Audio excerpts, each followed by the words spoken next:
Yeah, we're good. Did you break my camera, Emma? No, I did not break you it. You just got no, here. You got it. The red light was You got covered. coffee and everything. I see it now. I'm going to tell Dylan. No. We're not going to have any disciplinary actions today, okay? I don't know. If you break my camera, you will. Emma, so you have a story to tell, my friend. Yeah, I do. I'm only privy to some of the story, not the entire thing as of right now. So tell me a little bit about your life. Yeah, so I was born and raised in the Mormon church, and there's really a lot to go through. We're not going to go through all of it today, especially the historical aspects of the church, but just the way I was raised. My current husband, he swears he learns new things about it every month when my story comes out. So, I'm excited to really tell my story, have people really connect with it. There's been other stories that I've connected with that have helped me in the healing process, and to really find my voice. So, this podcast holds no responsibility if you and Dylan get into a fight. If we get into a fight? Yeah, over whatever you reveal here today. Oh, no. Dylan has, only good things to say about that, man. So, yeah. Good. Well, let's start at the beginning then, I guess. So you grew up in the cult. So what are your first memories of that? Yeah. So, first memories of that, I guess, would really kind of be around a lot of what I was really programmed to believe in the church was deprogrammed by my parents. So I would go to church on Sundays and be taught hey, this is the way that we dress. This is the way that we think. We don't have tattoos. And we don't behave certain ways. And then my parents would actively, deprogram that, especially when we saw people that were family friends or that were just out on the street. And I would actually say something or I would kind of wrinkle my nose and my parents would catch that. They were very, aware of me and the things that I said. And they would say, no, we don't treat people that way. We need to be nice. People are good. So that was oddly, one of my first memories about the church specifically is actually that I had two different messages coming around to me. That's interesting though. So, So the first time that you kind of maybe realized something was off was very early on because of your parents? So I would have realized things were off because I was very strong-headed. I was very strong-willed. I would even simple things like my grandmother and my mother ran daycares. And so I would obviously be there as part of the children. One of the things that they would teach us was Ba Ba Black Sheep. And we had to color on a coloring page the sheep black. And I wanted to color the sheep pink. And you could not tell me to color the sheep a black. And that's just one of example. I have other examples of, I wanted to wear what I wanted to wear when I was little. You could not tell me anything to do. So that characteristic is still kind of with me, being strong-headed, anti-authority. So that alone kind of kept me from being too engulfed, I guess, in the church. And the times that I realized things were very wrong was actually when I was getting married to my ex-husband. I was sitting there making these covenants and promising things that did not sound right to me. And that was the first, bells. I actually had a lot of anxiety before that day because nobody would actually tell me what the covenants you're making are. They're not allowed to. So I was sitting in that room, already having gone through a couple panic attacks and realizing that if I wasn't there with somebody that I loved at the time, I would have gotten up and walked out. Because specifically, the problem for me in that moment was my entire life I'd been told that I'm a daughter of God, I have a connection to God, I can ask him questions, all of this. And the covenant that I made was to hearken to my husband the way that my husband hearkens to God. And that has actually been changed in the past. The word was obey. So for me, I felt like I was completely betrayed. It's So the completely lied to. original word was betrayed, or did they change it to betray recently? I mean, to obey. I'm sorry. So they changed it from obey to hearken. To hearken. Okay. Yeah, in believe it was 1990. Mhm. And so I got married in 2017, and in 2019 they took that out completely. Okay. And for me, again, like that was the biggest issue that I had with the church, is the fact that, I had this covenant, and nobody could give me a, good enough answer in my mind of why that was the way that it was. And then, eventually the answer chalked up to, well, we just have to take it on faith, it's fine. So let me see if I understand this correctly. So you were getting married to this guy who at the time you loved, the time you had a connection with him, but then the actual is it the mutuals? Is that what they call it? Like the things you say, The covenants. the covenants. Yeah. Yeah. You're unaware where they are until you get there. Correct. Really? Yeah. Huh. Wow. That's kind of like buying a car or going to any contract without being able to read it before you sign it. Kind of Exactly. thing. Yeah. Wow. That's interesting. Huh. Okay. So how old were you when you got married? I was a month away from turning 20 years old. I was Okay. 19. All right. So pretty young. Mm-hmm. Okay. Did you feel that you were forced to do that, or is that something that you naturally just wanted to do? No, I wasn't forced to do it. I was naturally wanting to do it, but part of the, just the culture of Mormonism is to meet and get married right after high school. At the time I was, a couple years into college.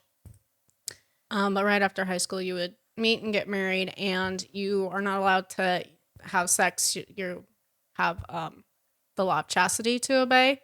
So for me, I met my husband and got married within 6 months. That's a big motivator, isn't it? It is, yeah. It's a big carrot. Yeah. And a big stick too, I would say, right? Because if you break that, I'm sure if you break that law, right, there's consequences. Absolutely, yeah. There definitely are consequences. One of the consequences that the church will use is something called disfellowship, where you're not allowed to take the sacrament or to say prayers or teach classes. You can come to church, but it's a very public thing when the entire congregation knows what's normalized as a full-fledged member to do, and you're not allowed to do these things. There's also excommunication. There's not actually defined rules as to what qualifies as disfellowshipped and excommunication, where they completely take your name off the records. You actually have to be rebaptized to enter back into, church membership. And some people will receive more or less punishment. You'll have perpetrators, even like repeat offenders, be disfellowshipped when they really should be excommunicated, and they are really protected by the church. Interesting. Mm-hmm. Wow. I remember, I think one of the first times I even saw a temple or, a church from, say the name again. It's the Latter-day, what's the denomination? It's the, what's the name of the church? The Church of Jesus Christ of Latter-day Saints. That's it. I always have a problem with that name. But the first time I saw that temple, they have, I don't know if you know this, but they have a huge temple in, it's right next to Beverly Hills. I think that might already be, that's Century City in California. And I was talking to somebody about that today. I was like, man, that land alone must be $100 million. Yeah. Because they have an entire block, and the temple is impressive. Like you can see it from the street, and it looks like, something that it is very, substantial. Yeah. Did you notice that too growing up, that the church had this a ton of money? So we didn't really think about it in that way. Like we saw the temples as, they're necessary. Mm-hmm.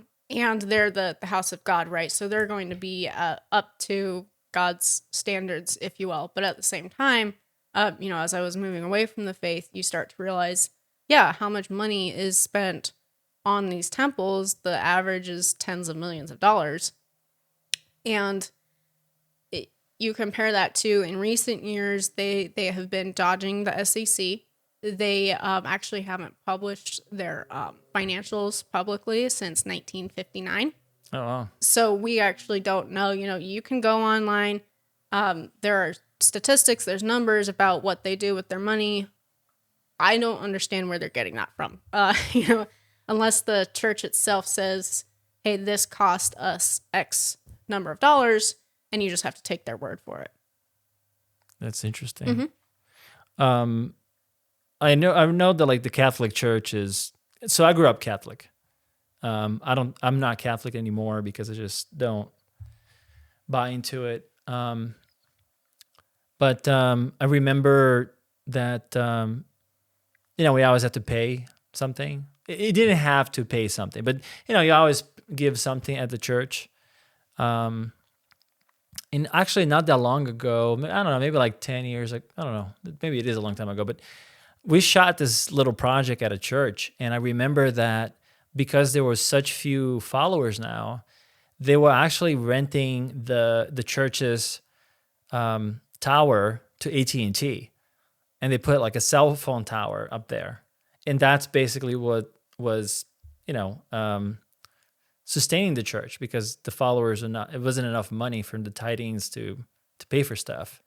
So I saw a big decline in the Catholic Church over the years, and I saw a rise in other churches, but I think your church has definitely been around for a while. Not as long as the Catholic Church, of course, but they seem to be doing, like you said, okay. They are, yeah. So it was actually established April 6, 1830. So it's going on 150 years now. Mm-hmm.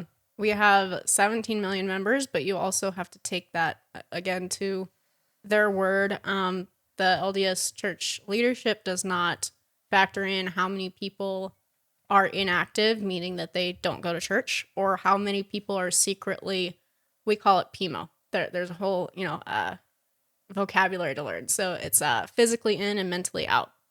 Okay. Where you're going to kind of either to keep peace with your family. There's a host of reasons that people could go to church but not actually believe it, or not actually, check into what's being taught from the pulpit. So you have to take those into account. The growth rate historically has been around 3% for the LDS Church. And they were up to probably 4 or 5% in the 80s, like everybody else was, really, that you had big religious fever at some points in time. But they're also following the decline in both the overall population and other religious entities. Their growth rate is now down to 1%. So they are not at the point where they're losing, the total membership has never really dipped, but their growth rate is definitely slowing. But I think that's everything too. Yes, yeah. Like all the churches are kind of losing ground because of social media, all these other distractions that people have now, right? Like there's so many things that can pull you away. And science too, Well, that, yeah. Yeah. I always had this idea. So I remember being very young in school. And so I grew up, like I said, I grew up Catholic. And some of the things, like if you take the literal sense of what they're saying, like it doesn't make sense, right? But then, I remember in Brazil, we have civics class or civil studies or something like that very early. And I told one of the teachers, like, well, it seems to me that religion is basically giving a layman's explanation to physical things, right? So when they say, well, the earth was formed in 7 days, well, that's not true, but it wasn't instantaneously either. It took time. Mm-hmm. So there's like a knowledge, I saw like the analogous between what religion was trying to say. And some of those things are actually true, right? Or not true. They're true in a way, right? It's like an explanation. It's almost as if you had to explain something to a culture that's not scientific yet. Yeah. Right? Like if you try to explain what a camera is in in I don't know 1750, very few people would even grasp the understanding of capturing an image that happened in the past. You know what I mean? Like the people just, that's not what their life was like. So I think religion does a lot of that. It's like a lot of like, how can we explain certain things to people so they can work within society? Exactly. Yeah. I believe that the Bible is a historical record through the paradigm that God exists, and that's what it is. We have other things to go off of, but mostly those are writings from the rulers of whatever time and whatever empire that you're looking at.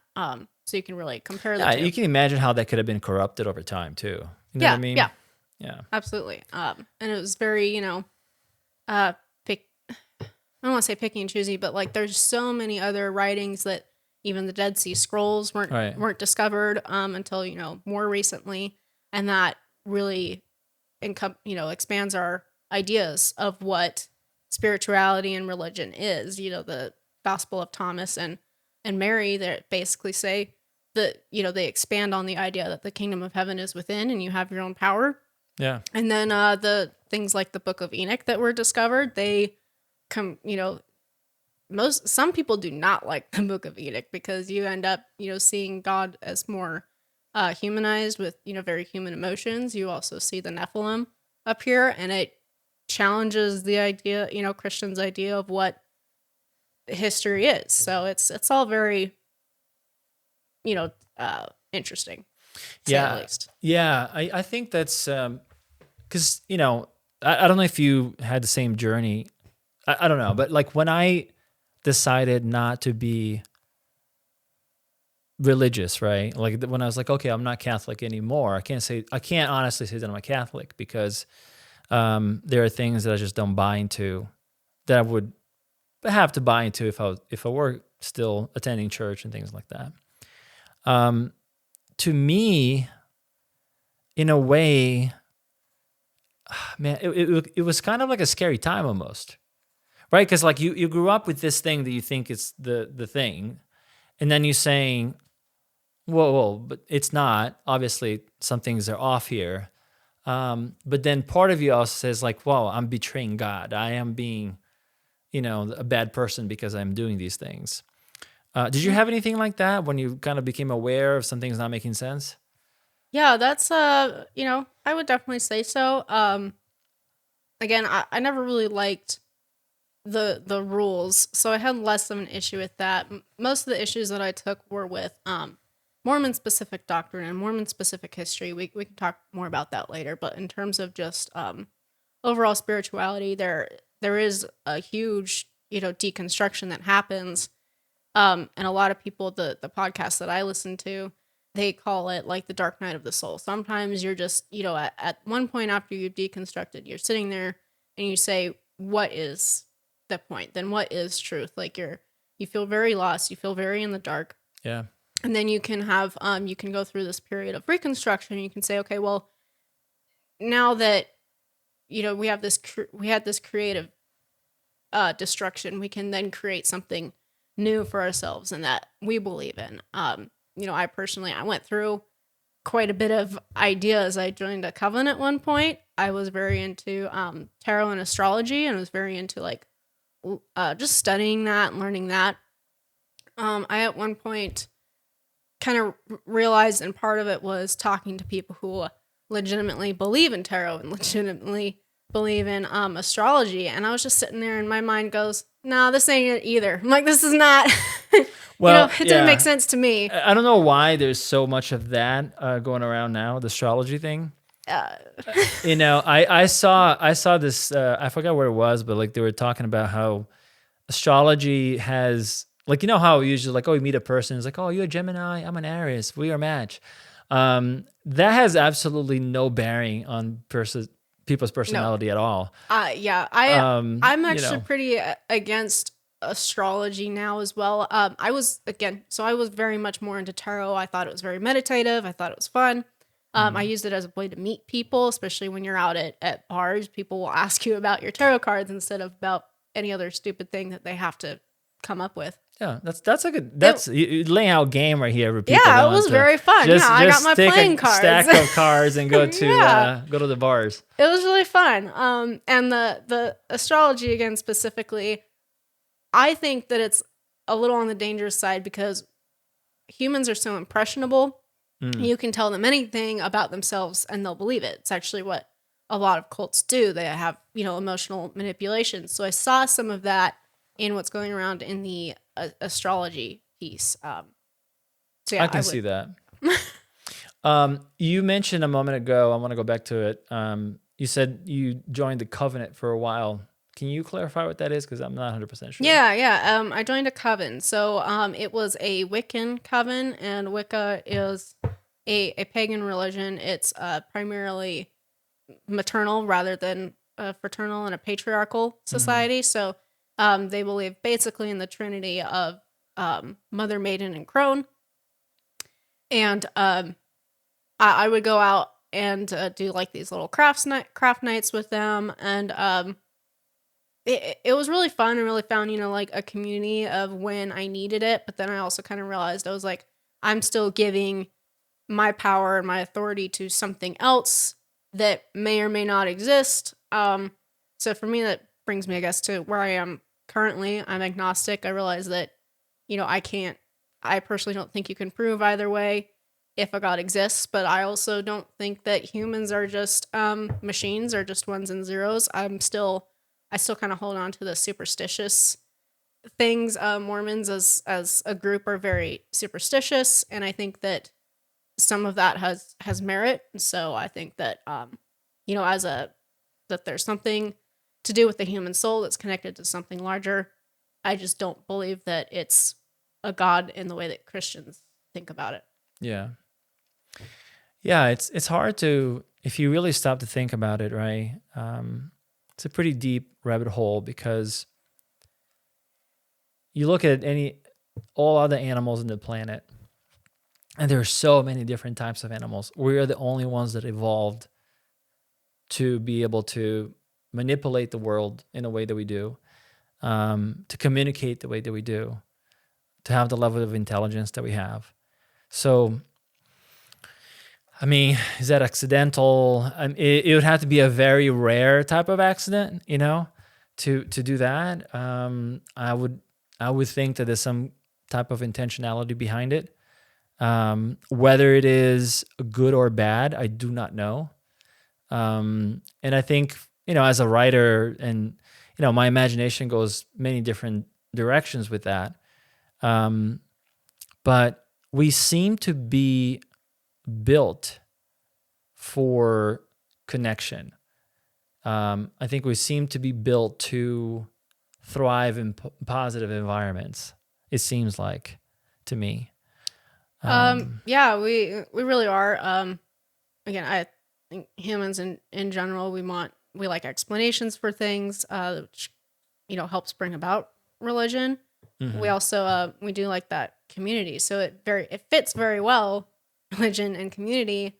And even people, you talk to people who have left religion and they have a very hard time finding the community, the positives of that community. Yeah. It's very difficult to recreate because the religious community is held together by such strong goals and convictions. It kind of keeps everybody together, and you can argue whether that's good and bad. You have negative consequences of that kind of culture, but it's very difficult to find true connection outside of that. I hear that a lot from people that come from the military too. Like once they come back from service, because you with those guys the entire time. You are, and you are a life and death situation. You are relying on each other. Yeah. So, for me, the first thing I think that the Catholic Church failed me in many ways, right? One of the ways is that I guess similar to your story in a way. I wanted answers. And then they were like, well, you shouldn't even be asking that question. And I'm like, what? Yeah. Why not? Why can't you ask the question, right? If this is the truth, then a dialogue, and this would be a teaching moment, right? This would be a teaching moment. Like if what you're saying is the truth, and I don't know because I'm a human, right? And I'm just want to know, Wouldn't this be a moment of teaching? It'd be like, no, son, this is how it is because of A, B, C, and D. But instead of that, it was like, no, don't ask the question. This is how it is. And if you ask the question, then you're evil. That was one thing. The other thing is that where I grew up, and this is part of where I was, I think, up north, but the churches had no community. You basically went there, you did the mass for like 45 minutes, and you left. And you didn't talk to other people. You didn't talk to people around you. Yeah. And I was like, what the heck is the point of this? That is a good question. And that is, kind of going back to like defining what cults are. I think cults are very successful because they take that need for connection and that need for the community. Even the questions of why are we here, and they give you that answer. And they start, with very small asks. So this even, applies if we apply it to the LDS church. They say, okay, well, you're going to get baptized. When you're 12 years old, you actually start serving the community more. Boys get inducted to the priesthood, and you have all of these milestones that happen. And then finally, when you get to the final milestone of now you chose, they always say, oh, you chose to be here. For example, just taking that temple, and you say, okay, you chose to be here, and you look back and you say, no, I didn't. Like, you told me this was the only path to heaven, for example. Mm-hmm. This is the only path, and what other choice do I have? What was there? Oh, and then I wanted to go back to like asking questions. So you were saying you're not allowed to ask questions, in your experience. In my experience, it was actually pretty encouraged. So they would ask you to pray to find if the Book of Mormon is true and if the church is true, and you would get that answer that yes, it is true. And part of the tenets of Mormonism is that we can ask and we can receive. That was supposedly Joseph Smith read he read a specific Bible verse that said, "Any of you who lack wisdom, let him ask of God, who upbraideth not, and it shall be given him." So he went to God asking, okay, which is the right church? And he was given this, directive to establish a church. And, so we're taking that and being told that it's okay to ask questions, that you're going to get the right answer. And then if you don't get the right answer per the church, then it was Satan telling you that was the answer. That's pretty convenient, isn't it? You got the wrong answer yes, it's literally like, you've seen, I'm assuming if you've seen Star Wars. Yeah. And Anakin Skywalker specifically is being told, oh, you can't have feelings for your mother. You need to, not show your anger and all of this. But when you're being trained in the Force, you do have to feel the energy around you. It's literally what that is. It's like if you're not allowed to have certain feelings and to explore certain parts of yourself, you're only allowed to have the correct answers. Well, it's like you can't have attachments, right? Like the whole thing with the Anakin Jedi. Skywalker is that like he was attached to Padme, he was attached to his mother, and those attachments could be a problem because that could turn him to the dark side. Because, yeah, well, George Lucas was very much looking to Western religion and even Eastern religion when it comes, when it came to developing that, because he basically. Do you know who Joseph Campbell is? No, I'm not sure. So Joseph Campbell wrote a book called A Hero of a Thousand Faces. And Star Wars was basically, George Lucas famously said that without that book, there wouldn't be Star Wars because he got into a car accident. He used to race. He got into a car accident, and basically he went to the hospital for a while, and he was reading The Hero of a Thousand Faces from Joseph Campbell. And basically, Luke Skywalker is Jesus Christ. Actually, no, Anakin Skywalker is Jesus Christ, or a Jesus Christ figure, right? Because think about it. He was born of a virgin. They didn't know who his father was. Mm-hmm. His father was the Force or whatever. He was born a slave. He became powerful. And in a way, he turned to the dark side. So you can even argue that he's Satan, right? He's born in the good side and he betrayed the Jedi. But the point that Joseph Campbell makes in the book is that these archetypes, right? They are basically, we as human beings are programmed to love these archetypes. You know, the hero that falls, the hero that won. And every story ever told has the hero cycle in it in some way or another. Like Superman has a hero cycle, RoboCop, Optimus Prime, like all of these are, you know, Luke Skywalker. They're all the hero of a thousand faces. They're all these archetypes that Joseph Campbell wrote about. But the thing that's interesting and relevant to what we're talking about right now is that those archetypes are also found in the Bible. So like, you know, and that's why some people's like, well, did Jesus even exist at all? Because there was another Jesus-like figure before Jesus, right? I guess it's Horus or Osiris. I don't know. I forget which one was which, but one of them was the devil and the other one was Jesus. It was the same thing. He was born of a virgin, you know. So yeah, Hinduism does very much the same thing. Right, exactly. Vishnu and all of his reincarnations. Yep. Yeah. Yeah, so it's like, you know, you go to the underworld, you come back. So it's interesting. I find it fascinating because in order for you to survive, all these stories, you know, the Bible or just religion in general, in order to survive as long as it has, it really has to connect with humans in a very deep, personal way.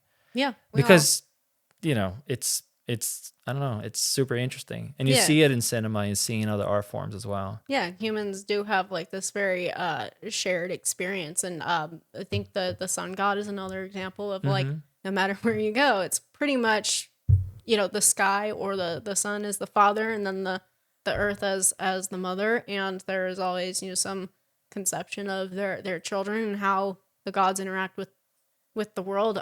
Again, I think it's humans trying to make sense of the world, of something, of however it works. Yeah.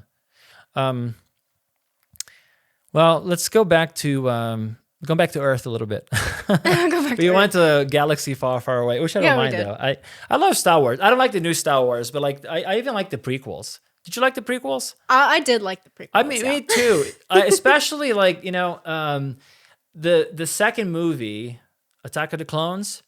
Man, when that thing, it's slow in the beginning, right? It's kind of him and her, and they have no chemistry whatsoever. But like when you get to the point, like the shit hits the fan, that movie kicks ass. Like towards the end of it, when they like invade like the little thing where all the Jedi come out and Yoda's there kicking ass, he beats the other guy up. I mean, that movie was great. Like the ending was fantastic. Yeah, no, I think it was a very good concept. Right? I thought so too. I just think that George Lucas can't write dialogue at all. His dialogue is very clunky. Yeah, he needs to be better with his world building. Yeah, well, but Mormons do that down to a T, you know? Dude. But you know what though? I think he actually is good with the world building because like, my desk is falling apart here. He like, if you remember Attack of the Clones, right? Every single world that we went to, not Attack of the Clones necessarily, but like in the prequels, every single world we went to in those movies was brand new. And unseen before. Like you went to the water world. The only time we went back to the past is like when we go to Anakin's home and you see the desert world. But like all the other worlds were different, right? Yeah. Coruscant, I think it was the first time we saw it. And then, you know, now with the stuff that Disney's putting out, it seems like it's all the same shit. It's all like the same. It's a like we copy go back to paste. the same places all the time. It is. Anyways, well, I guess I'm never going to work for Disney, so it's fine. That's all right, yeah. We can dream. We can dream. But so we're going back to you a little bit. So we're talking about the first times that you noticed something was up. So you got married. Tell me a little bit about that because you were very young. Was your ex-husband also? He was also part of the church, obviously, right? Yes, yeah, he was. Okay. So there was a very big thing. Like you cannot go into a temple that is dedicated for these types of covenants and these rituals unless you have a temple recommend, which is following all of the rules. You actually get interviewed by your bishop, which is like your neighborhood, your neighborhood shepherd, if you will. You get interviewed by him to make sure that you're following all of the rules. And I actually almost did not have my grandfather at my wedding because one of the rules is don't drink coffee like we are today. Thank you. I would not do well in that church. I at know, all. no. I would be There's kicked certain out people that just immediately. say, nope, not for me. But you know, he drinks coffee, and he has it sometimes because it helps him with his asthma. You know, it really opens up his lungs. Yeah. And his doctor at the time was actually LDS as well, and he says that's probably better than the steroids that you're going to be that you would be taking from a daily inhaler. He's like, fine, you know, if that helps you, then great. And the bishop that was interviewing him said, oh, well, you know, maybe I can't give you this temple recommend. And my mother was not having it. First of all, she told my grandfather, she's like, why didn't you just lie? And second of all, you know, they were going through and they were like, okay, well, what if he, you know, stops now? You can get him his recommend. He'll be there for the wedding. And again, that was part of the deprogramming that my parents did for me. They very explicitly, you know, told me about things that they were not approving of that the bishop was saying. There was another instance where one of the rules is that you have to go to the church meeting house at the time that you're assigned within your neighborhood. And so that's very difficult for some people when church at the time was 3 hours, and the earliest that they would start sometimes is 9 a.m. So especially for the elderly or for the sick, you couldn't go at that specific time and take the sacrament. If you're not taking these sacraments, you don't qualify for the temple recommend. You might not qualify for financial aid when you need it. And Financial aid from the church? Yeah, financially from the church. Part of the tithes go to helping people when they need help. It's the church has their own welfare system. And, wow. my mom would bring up these situations to me and say, oh, the bishop is not making exceptions for these people. And I said, well, they're also not, problem solving. It's like if these people need help, you can't just always say, I can do everything through Christ. Like if you physically cannot get out of bed, go take the sacrament to them, assign them to a different time. Like, why do we have to be so, to the rules, to the T, that we start excluding people who are still trying? It's yeah. Yeah. Well, that's that black and white mentality that I think, it's just like with anything else, right? There is, how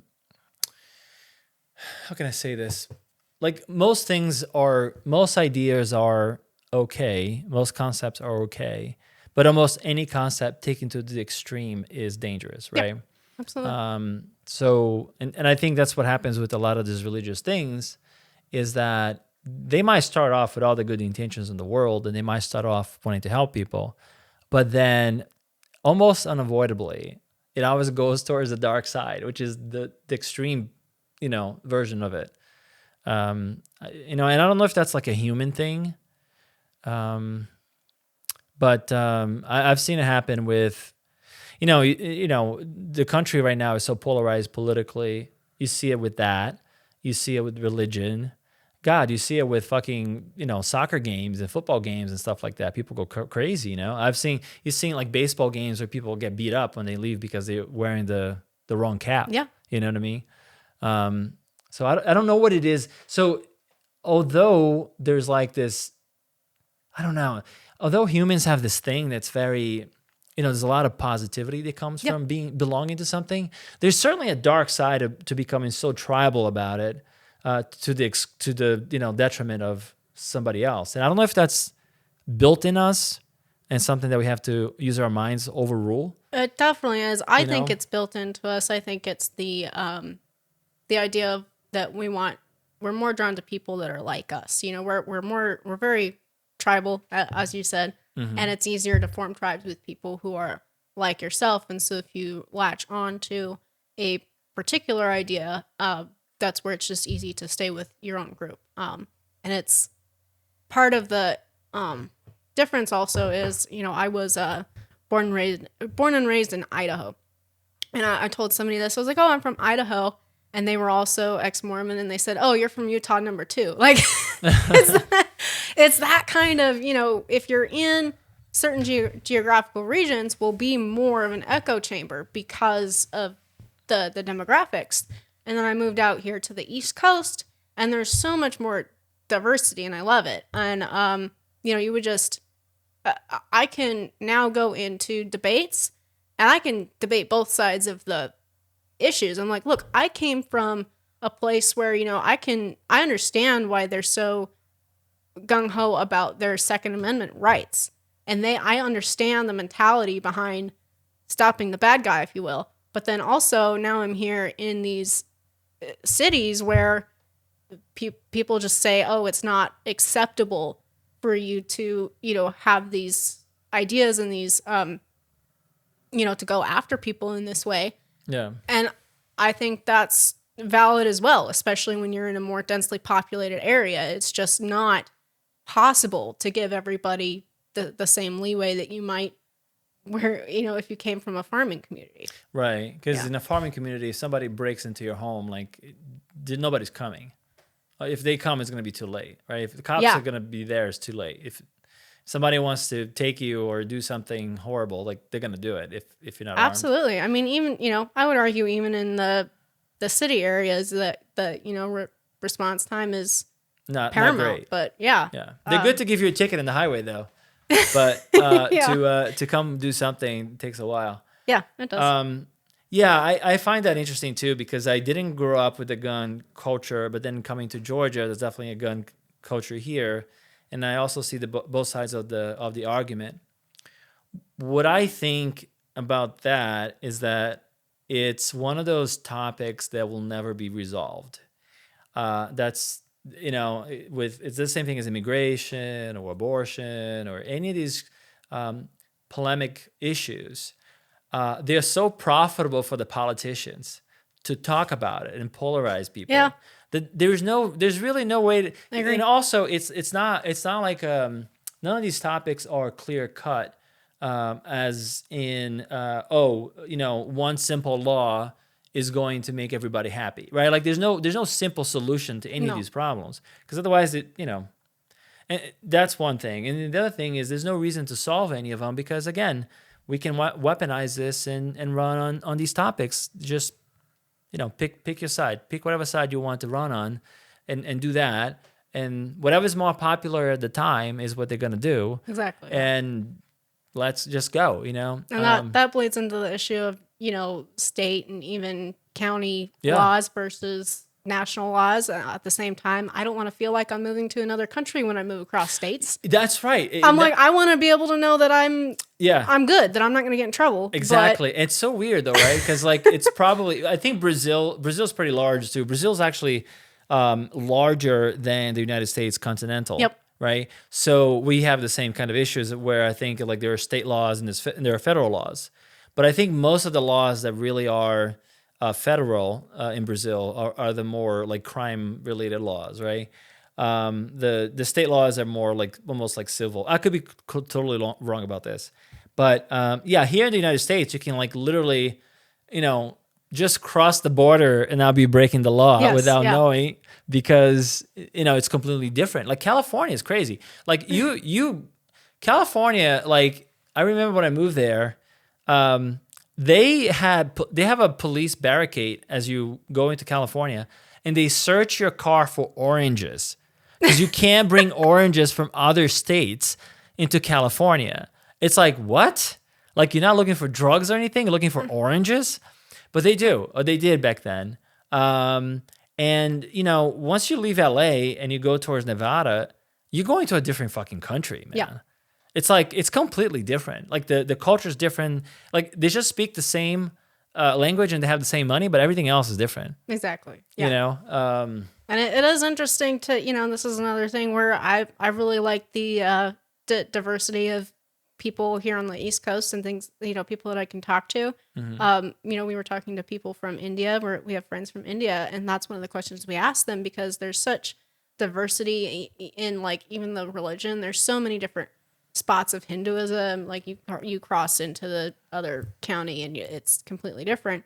And that's one of the things we asked him. Then we were like, well, how does everybody get along with the laws? And his response was like, you just don't worry about your neighbor. He's like, you don't worry about what they're doing. You do what you want to do. We don't step on, it is very regional there. We're like, we're going to do what we want to do.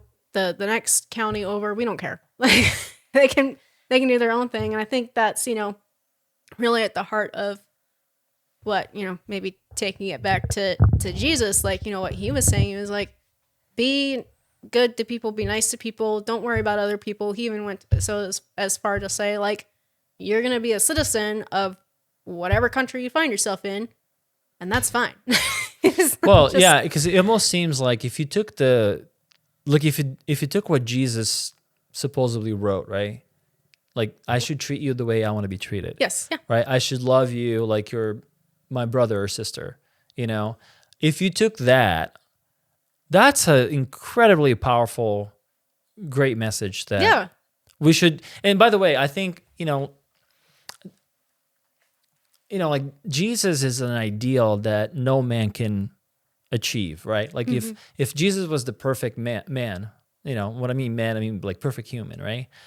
Where he could forgive, he could do this, he could do that. Most of us can't, right? We can try to be that way. We can point ourselves towards that ideal, but we're never going to be at the same level as he was. I think those are positive things. I think where religion goes wrong is when, I think you kind of touched on it a little bit. Like, it's so easy to radicalize people using it. It's so easy to, use it as a form of manipulation, to abuse the power, and people will abuse their power if they're left unchecked. So, have you experienced that? Have you seen people abusing power and doing things like that? Not necessarily personally, but that is also, what kind of drove me away from the church. 2019 was a huge year for me, and 18. Those 2 years, it was insane. So 2018, there was a story that came out about an MTC, what's the word? I want to say manager, but that's not the word. An MTC president. So it's a missionary training center president in Provo, Utah. Okay. And the allegations had taken place decades ago. So the two women who came out and spoke against him were past the statute of limitations. But the only reason they were past that is that they went to other people, other authorities in the church, reporting this guy for harassing and assaulting them, and they were ignored. That it was swept under the rug. So that really, shook me. And I was showing my husband at the time. I said, look at this. Like, this happens. Like, I can't believe that people will just, keep things under wraps. And a lot of that has come forward, in more recent years. We're discovering a lot of abuses of power in that way. And the church wants to protect its name primarily and, its reputation. But that means that the perpetrators get off with, maybe a slap on the wrist. Yeah, maybe a warning. Yeah. So it is very unfortunate that, to have authority, people need to, that people perceive, actual authority with so much power that they're not allowed to speak out, or when they do, the system in place does not rectify the issue. Right. And that applies for, a lot of the issues going on now with the church is around LGBTQ.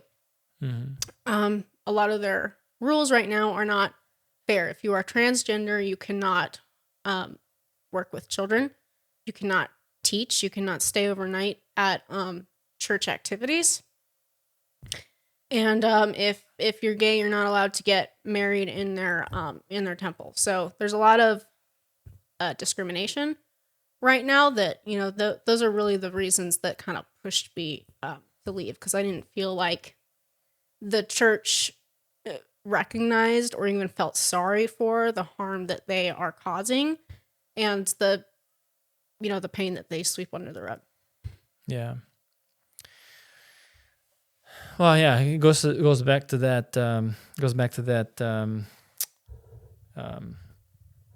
That thing where they can be very territorial that way.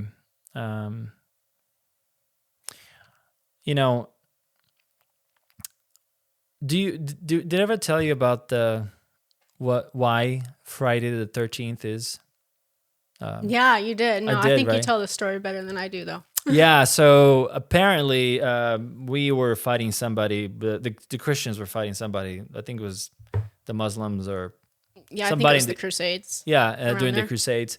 And, they needed people to fight. So they recruited a bunch of guys, the Crusaders, and the Pope was like, listen, when you come back, we're not going to pay you now, but when you come back, we're going to give you land. So, we're going to give you the church's land because you're fighting for God. So, if you come back to Rome, we're going to give you land.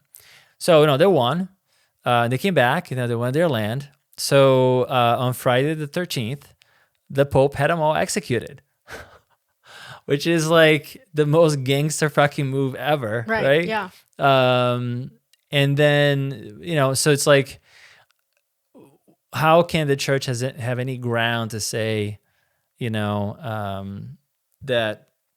what other people are doing is bad when they, first of all, started a war. Yeah. And second, which not what Jesus wanted, by the way. Right. He was not the war guy, but and then come back and then kill the people that helped you. So I don't know about that one. That one's tough to explain. Yeah, definitely a lot of strangeness around there. Yeah, I mean, not the only things. I mean, they did a bunch of other stuff too. I mean, the Catholic Church has a lot of blood on their hands. I mean, like the 13th century stuff. I think my history is pretty bad, but like I think it was in the 13th century. They were like Inquisition times, of like killing people who were deviated from the church's message at all. I mean, a lot of people are being accused of witchcraft and things like that. But I remember you saying that there was a point that you literally fled, right? Like, what was a tipping point for you that you're like, what, I'm out? Was it the LGBTQ stuff? No, it was really over, a number of years, and it started on my wedding day. Like, sadly, like my entire marriage, we kind of fought over what the doctrine is, what it should be, what the church does, and so I did, leave. I actually was leaving the church before I left my husband. I stopped going to church. I stopped wearing the garments. I was going out to bars, heaven forbid. I wasn't drinking alcohol at that time, but I was doing things that were very, understandably like difficult for my husband to see. And at one point, I just said, I don't think that we should, continue anymore. And that was, at the point where I went full blown, just, didn't care, didn't think that any of the rules for Mormonism really meant anything, besides the, treat people well. Yeah. Yeah. Yeah, that is interesting though. I was thinking about this the other day. The little bit that I know about you and the interactions that we have, you seem to be more mature than most people your age. And I, correct me if I'm wrong, but I think that, and I was thinking about that. I was like, I wonder if like some of these experiences that she had, growing up Midwest, having like the strict thing. I wonder if some of those negative, a strict kind of upbringing. I wonder if some of those negative, some of them negative, some of them positive, but I wonder if that ultimately informed you as a more mature person than your years. Yeah, it definitely did. But I think I give more credit to my parents than anything else. We'll talk a little bit more later about, like the church programs and what the church teaches. But it was more specifically my parents that really, they taught a lot of responsibility, especially like, including fiscally. And that was more tied to the church explicitly, because they would give us allowance and then they would teach us to pay tithing. And they said, well, you were supposed to get $10 in tithing. Now you have $9. What are you going to do with the rest of your 9. So it was a little bit, so we got early head That's start a really positive on thing, financial. actually. Yeah, it is. Yeah. It is a really positive, result of, giving my money to, which, by the way, now that I'm realizing, like, if you think of it in terms of, taxes or the tithing, my parents paid tithing on their income. They paid us income, and I paid tithing on my Yeah, income. you get double And you're just tax. thinking, this is bullshit. But yeah, that was a really positive, outcome for that. I learned responsibility at an early age by the fact that my parents had 4 children. I'm the oldest, and we're all 2 years apart. And I actually get pretty upset when people now are talking about how the children, especially the oldest, are parentified, and that you're giving children responsibilities and they're not allowed to just go out and be children. And I was like, look, learning responsibility, learning how to take care of other human beings is not a bad thing. Like, having children only when you think that, you're 100% perfect where you are in financially, and that you're 100% ready. Yeah, you do have to have a responsibility to the children. You need to take care of them. But keeping them coddled does no good for them. Yeah, They I go agree into with the that. real world and they don't know what to do. Yeah, and you see that so much now. I mean, sometimes I'm gonna piss off all the people who are under 25 now, but it's okay. Sometimes, not everybody, I'm sure there's exceptions, but sometimes it's difficult to talk to somebody who's less than 30 because what I see is an amount of there's a nervous energy that they have. It's almost like an anxiety or something that people who are the same age in other countries don't have. So in a way, like when I think of you, I almost think of you as a foreigner, and I mean this in the best way possible, because I think kids in other countries grow up faster because they have responsibilities, because things are not easy, because you have to make hard choices.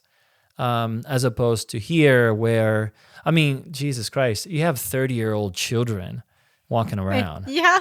And it's exhausting talking to them. I do, yeah. And I'm glad that I was talking to another friend about this, that, this is the first time in human history that we can just exist, there's so much abundance that people can just be people. And that's great, but it's also kind of we're gonna shoot ourselves in the foot if we don't know how to work, we don't know how to connect with other people.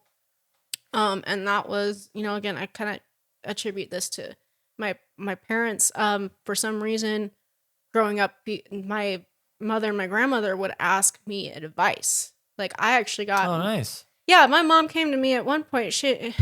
And I mentioned my parents a lot. My family was actually very matriarchal, which was very strange for the Mormon church. I actually married into a patriarchal family, and that did not go well. But the matriarchal side, so when I say that, like, my mother had an issue with this, my mother and my grandmother asked me advice, was because women kind of called the shots in my family.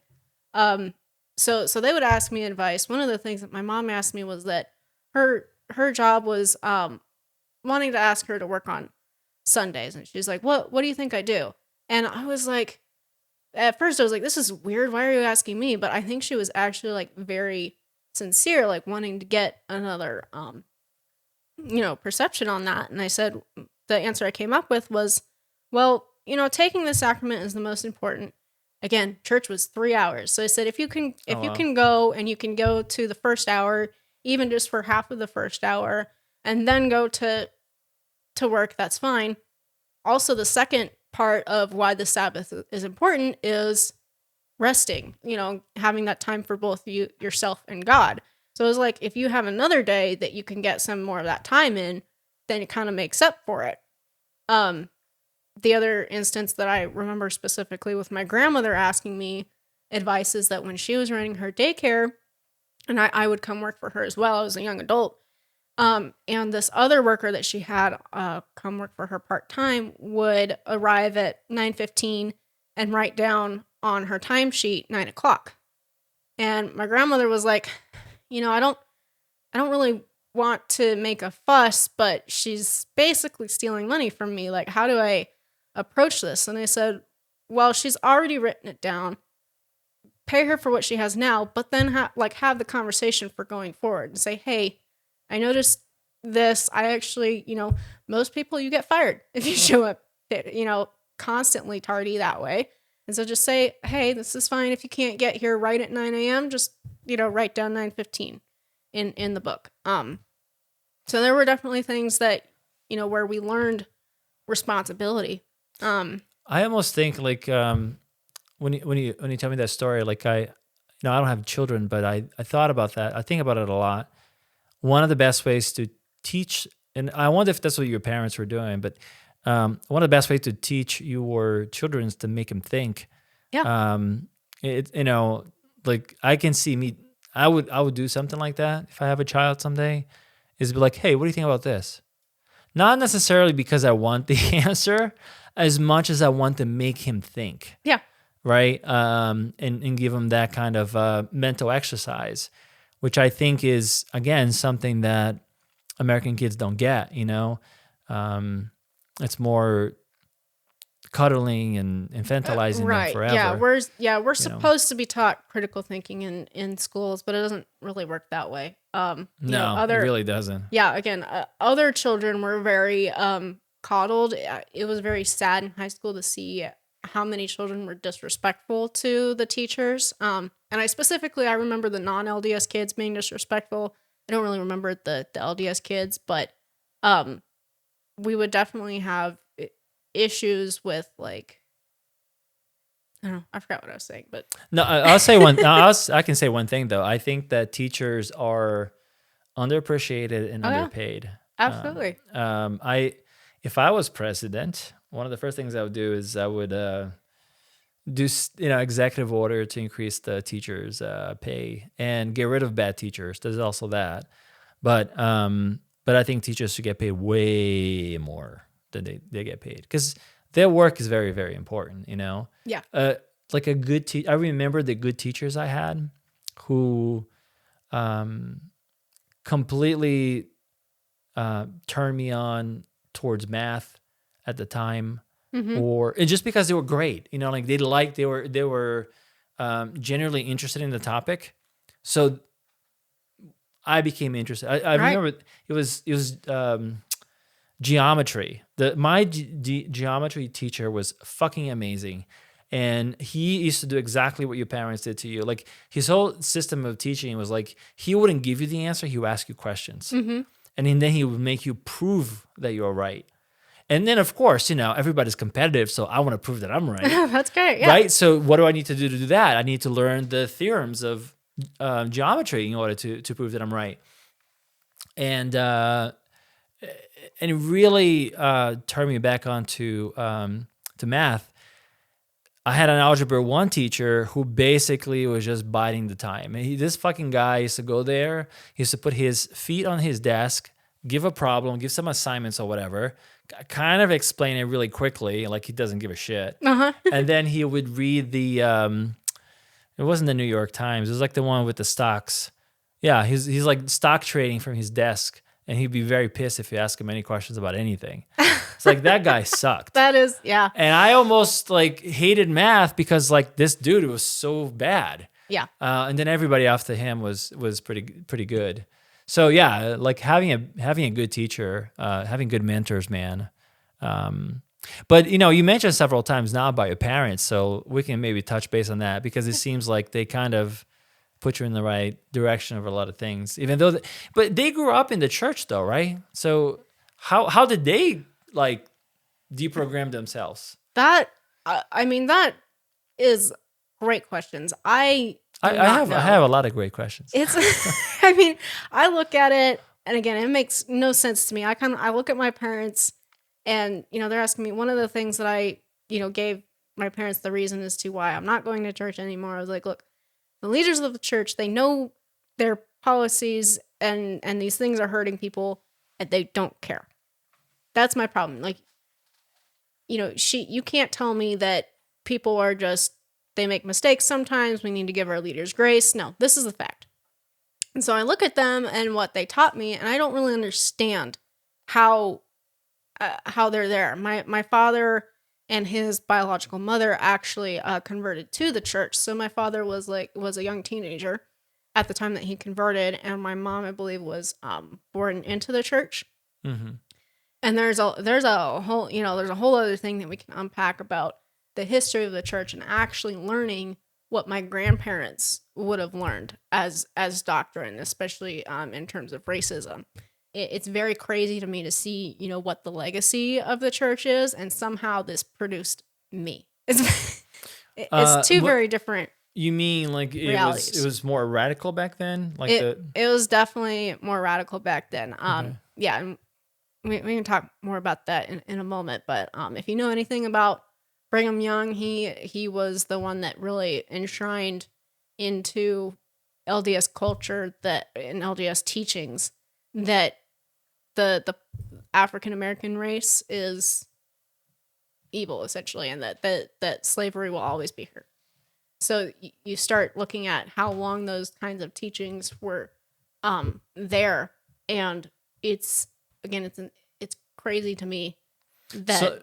So let me see if I can understand if I'm getting this right. So these teachings were subliminal, or they were like straight up in church of like, hey, these other people, no good. That they were straight up no good. They were treated the way that the LGBTQ community is treated. But was that like the doctrine that they were actually teaching in church? They were actually teaching in church. Yeah, really. Black men were not allowed to hold the priesthood until 1978. That was the year that my father was born. Wow. Yeah. Really? Your father was born in 1978? Yep. I am almost your father's age. That does not compute. Does not compute. Are you kidding me right now, Emma? No. Okay. I'm this not. interview is over. Okay, buddy. Thanks, everybody. See you next week. Listen, wow. I don't know what to say, but anyways. That's great. Yeah. We're the same generation. It's so funny though. I mean, because I don't have kids, I don't realize the fact that had I had kids when I was younger, because your father must have had you when he was like in his late 20s, early 30s? What? Something like yes. that? Yeah. So my mother got married at 17. Okay. And they are 4 years apart. So he was 21. Yeah. So. And then they had me a couple years later. Maybe so a year. Like mid-20s. Yeah. He had you. Jesus Christ. Okay. You could be my daughter. I mean, not No. you, but my age-wise. Moving on. So yeah, no, that's crazy though. I remember. So the world is very different. Now I can tell you this: the world is very different from that time. Like I came to the United States in 92, 93, something like that. I think it might have been December of 92, and even going up north, it was very. Brazil was very violent. It's still violent now. But I think for whatever reason, people are more docile now in Brazil and here. When I got to Rhode Island in the early 90s, there was a lot of that, hey, go back home, you're not from here. And there was certainly, I remember going to high school, and there were skinheads in my high school. I don't even know if skinhead's a thing anymore, but the type of racist, and they would literally go around saying shit like white supremacy, white power, this kind of crap, right? These fucking, and I remember there was twins, these two idiots.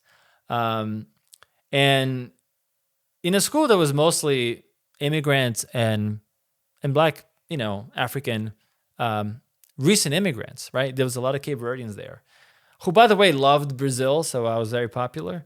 But these three kids, it was like two or three of them that had this white power, and they had like swastikas and shit. I mean, literally crazy shit that you never see it today, right? It was like three of them in a school full of people, and like the only ones. But so it's like they were the minority, Yeah. But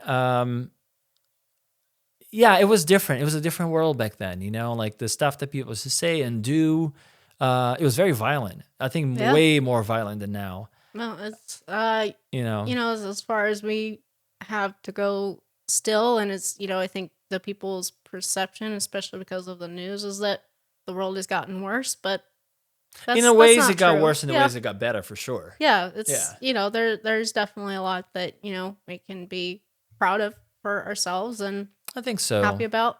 Yeah, I think so. I think, but here's the thing. Did you ever hear this? There's a saying that goes, hard man makes good times makes soft man, soft man makes bad times, bad time. You know what I mean? Like, it's a cycle. It is. And in a way, you kind of see it where I think we just talked about it. Like, a lot of people cuddle now because, that's how they were brought up, because things are easy. Yeah. But 2 generations down the line, things can get really hard. I mean, even it might even see it in our time. It won't take much. Like, if there's like a conflict of some kind that, we're blessed in the United States in a lot of ways because we're divided by 2 oceans. So we don't see a lot of. There hasn't been conflict here. But if you live in the Middle East, if you live in the African continent, you've seen conflict in our lifetime, like outside your house. So it's not easy for everybody. It's easy for us, I think, living in the West. But it certainly has, I don't know. Yeah, it's different. Yeah. But, but anyway, so your dad, who's almost my age, we're not going to talk about this again. So him and your mom kind of had the foresight to be like, hey, this thing is a little, don't buy too much into it. Yeah. Yeah. And there were other things too where, like, other parents were upset that their child had to write an essay about Muhammad. And, this is when Facebook was just kind of starting to come out or be big. And I showed my mom this post. I was like, look at this lady. She's like freaking out over the fact that her daughter's learning about Muhammad and not Jesus Christ. And she said, they kind of have a big impact on the world. It's important to learn about other people and other cultures and understand what their beliefs are. You don't have to believe it. You have to understand it. Yeah. I think 2 things come to mind that they were a little more towards, the traditional Mormonism on. One was evolution. So when I asked, I was very kind of curious as a child. I asked my parents, well, who were the first humans on Earth? Because I was thinking about, okay, my mom, my grandparents, my great-grandparents, where does it end? Who are the first people on Earth? And they told me, they pulled out Genesis, gave me the creation story. And she specifically, I overheard my mother talking about how she didn't want me to end up going into school and learning that, we evolved from fish, and thinking that made sense. And it's just like, and my grandfather would say something similar, like his parents or his teachers were trying to teach him that we evolved from monkeys, and that's just not true. And I think that, the understanding of science and the record of science has really grown, even the way that we understand how evolution works and what the family tree looks like even more now. But it was just kind of funny to see the difference, the juxtaposition of that between what my parents thought and what, science indicates. The other thing that I think they were a little more traditional on was sex education. So my mother did sit down and have the talk with me about what is sex. And she asked me, do you know what sex is? And I got all embarrassed and I was like, yeah, it's if you're male or female. Like, yeah, it's when you check the box. Are you a boy or are you a girl? And she was like, okay, we've got a long way to go. We're going to start step 1. So she did, explain to me what periods were and what PIV sex is. But I was a little ditzy, honestly. Like, I heard about periods and I thought it was like a one and done thing. I thought it was done and over with. And my grandmother laughed she lost her shit when she found out that I thought, oh, I had 1 period, I'm done with that. And she was like, I have bad news for you, honey. This is not. So that, I don't necessarily blame on my mom not explaining to me. I think I just missed a very important detail. Yeah. But I did get most of like my functional education from pornography. Even as a teenager, I did not follow the rules. I don't like rules. So I was there, watching pornography. I was having sex with my boyfriend at the time. And so I was, I was more self-educated than what my parents would have liked me to be. I also took, I was homeschooled for most of my life, and they had signed me up with an actual curriculum. Okay. So I'm not one of those weird homeschoolers that was just unschooled, basically. So I had a checklist to do, and I was accredited. I got my diploma, my high school diploma. And so I took sex education online. And at one point, like, my father went to go use the same computer that I was on, and they opened it up, and it opened it up to the sex education, and it was at that point talking about the male genitalia. And my dad went, "Whoa!" He goes, "I don't think I even know that much about it." He's like, "Okay, good for you. That this is, Well, Dad didn't have that much information available to him when he was. Sure, yeah, exactly. Also that our understanding of science expands. Cool. So that was just a surprise for him. But that's not, that's not normally what Mormons learn. A lot of Mormons, the first time they have sex is their wedding night. They are very, shamed about sex up until then. So it's very difficult to make that switch of sex is bad to sex is good in 24 hours, and to be okay with it, and to understand, especially as a woman, what your body needs. I actually have a very funny haha story about that. So please do tell. Most of my ex-husband's friends were not LDS. They were not Mormon. And I remember one time we had his friends over plus one of my friends from church to play Cards Against Humanity. And so we're all young adults sitting around playing Cards Against Humanity. And the one lady from church, she looks at her cards and she says, "What's a clitoris?" and all of these boys, these non-Mormon boys, are sitting there like, "I'm not going to tell her." And so she goes, "Well, fine. If nobody's going to tell me, I'm just going to look it up." And everybody goes, "No, do not Google that." And I just kind of told her, I was like, we'll talk later. Like, and then. And this was an adult. This was an adult. Yeah. She was 22 at the time. Wow. And my ex-husband, not getting the hints, he goes, "Well, wait, I don't know what that is either." Wow. And I just, in my head, I was like, "I want a divorce. I'm done." I just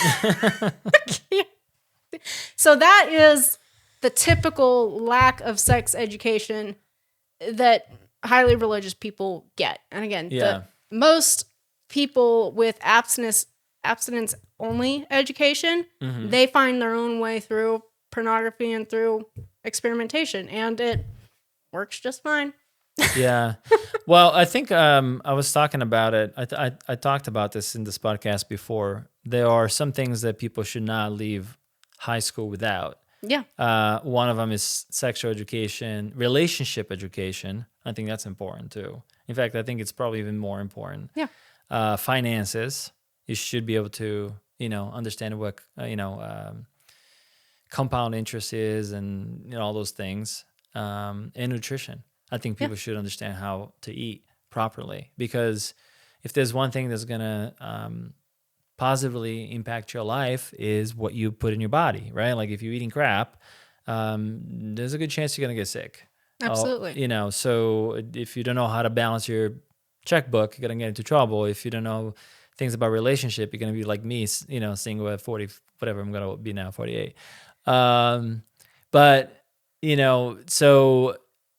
I think those are the important things, but those things, again, why would they want the masses to know about this, right? It's so much more profitable not to know. It's so much more profitable to, deal with the problems of not knowing those things that are basic versus fixing the issue, right? Absolutely. It's way more profitable for people to be, paying high interest credit cards or getting to mortgages they can't afford. It's way more profitable for them to get diabetes. It's way more profitable for them to be, to have unwanted pregnancies or to have, diseases and things like that.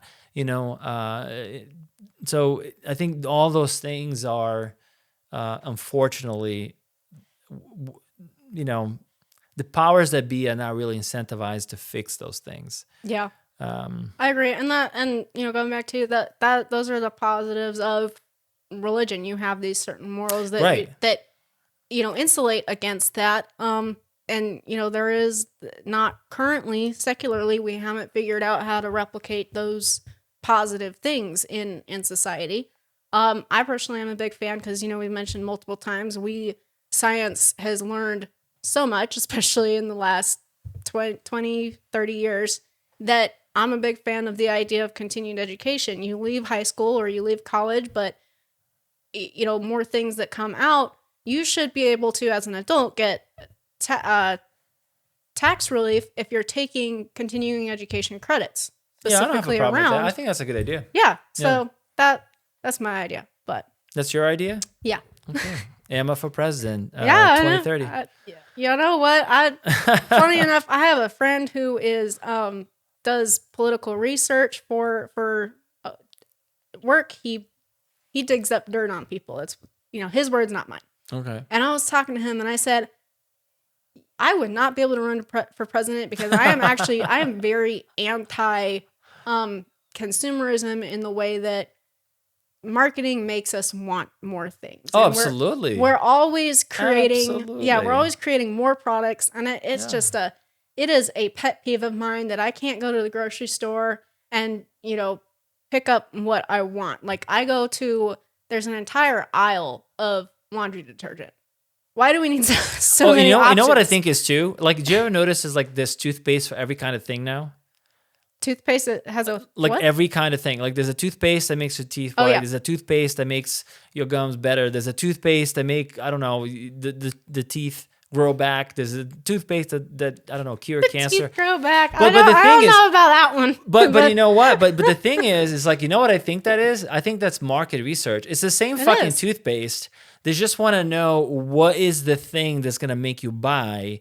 And they figure it out that different people have different things going on. And if they address whatever it is, the thing in the box, that's the one you're going to pick up. Yeah. But it's the same fucking toothpaste. It is. And so you know what? That's why I wouldn't be able to run for president because they just call me a commie and I'm out.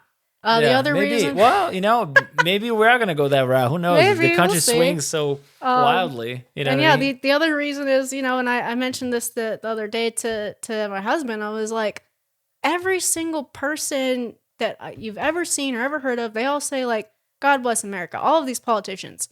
Oh, yeah. Who like, I'm curious, do you actually believe? Are you practicing? Like, it's pandering. What's the spectrum? Yeah, because it's like every country has that, by the way. Because in Brazil we say that God is Brazilian. Yes, yeah, yeah. Like every country has a version of that. Yes, they do. You know what I mean? I'm sure you go to other places. They'll say, "Oh, God, something." Yeah, God, or God bless America. And I'm like, okay, like, fuck everybody else. Yeah, I'm like, I would, maybe I would say that, but I wouldn't actually mean that. And I would be pretty, forward about it. I know that Mitt Romney ran in 2015. I liked him, Yeah. I actually like Mitt Romney. If he was, I'm not like, okay, so I am agnostic when it comes to politics. I'm not right or depends on what the person does or has done. I think he could have been a decent president. You know what? And I think he might have actually won if he wasn't Mormon. You think so? I think that hurt him. Yeah, definitely. Because and we'll go into this more because Mormonism is so much different than the rest of the world of Christianity. We get so much more scrutiny that he was kind of doomed from the start. Honestly, like you're looking to everybody else in the country, not just the Mormon voters. But it was crazy to see because I was in Sunday school, teaching and listening to the teacher, and this was a bad no-no, by the way. You're not supposed to do this, but she brought up Mitt Romney, and she was like, I believe he's going to save this country. This is, he is so good. And I'm like, you shouldn't be saying this. Like, this is not like official church, things. They encourage us to be a part of the democracy and to vote. They don't tell us how to vote. You Well, can that's kind of nice. Yes, yeah. You can guess what the average vote in the LDS Church is going to be for. Sure. I would guess more to the right than the left. Yeah. Yeah. Absolutely. But But I think most church people, most church going people traditionally are, because of their personality, they are more on the right anyways. yes. Because they want the structure, they want, the way things are, they want to really rock the I boat. agree. Yeah, it's what your values are. If you Exactly. value authority, you value rules more over than Right.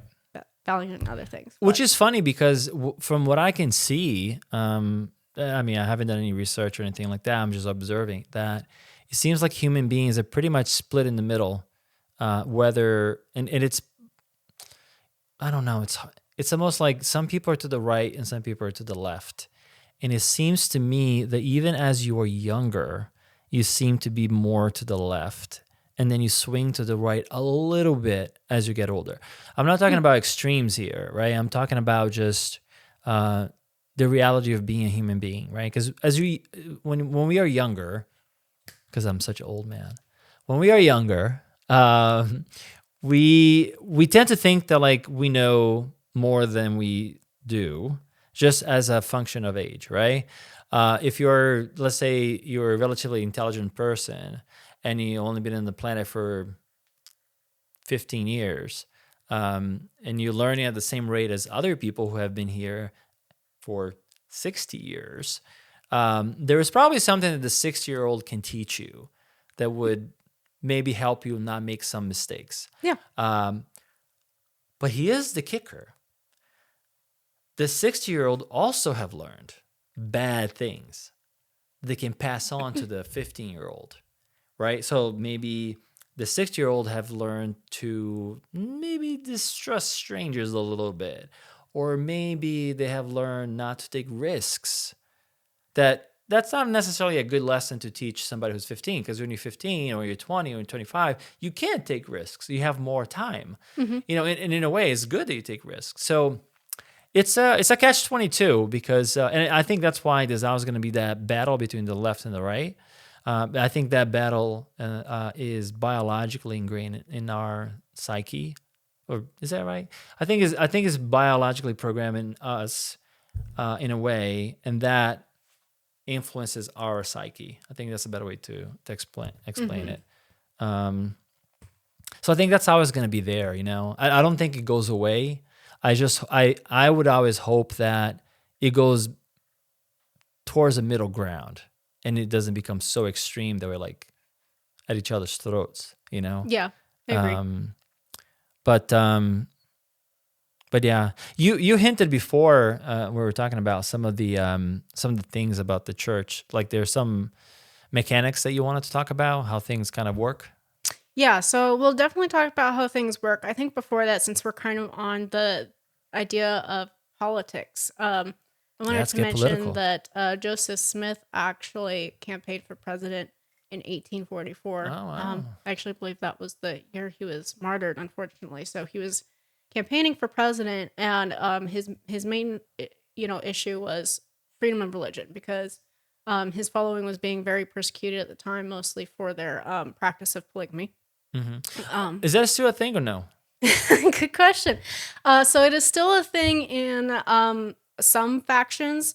The three biggest, so if you call Mormonism just people who believe in the Book of Mormon, big umbrella, there's the mainstream Church of Jesus Christ of Latter-day Saints. Okay. And then there is the fundamentalist LDS Church, who broke off in, I forget the year, but they specifically broke off because the main church issued credences to stop polygamy. And the only reason they did that was because they were under a lot of fire from the U.S. government. They were being denied statehood, and they were even potentially going to be invaded because they were not stopping this practice. So they had an edict to stop polygamy, and the fundamentalists broke off.